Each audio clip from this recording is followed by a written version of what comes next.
Iavana malala rehetra amin'ny tompo, andeha sika hanambarany finoantsika eo anatrehan'Andriamanitra, eo anatrehan'izao tontolo izao miara-mitsangana isika. Ny fanekam-pinoana alarana voalohany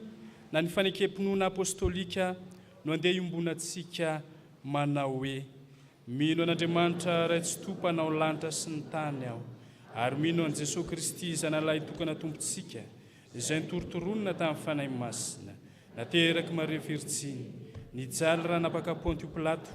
nombonina tamin'ny hazo fijaliana, maty ka nalevina, nidina tany amin'ny fiainatsy, nitsangana tamin'ny maty tamin'ny andro fahatelo, niakatra ho any an-danitra, nipetraka eo ankavanan'Andriamanitra ray tsy tompo, avy any eviny tsara ny velona sy ny maty, mino ny fanahy masina aho,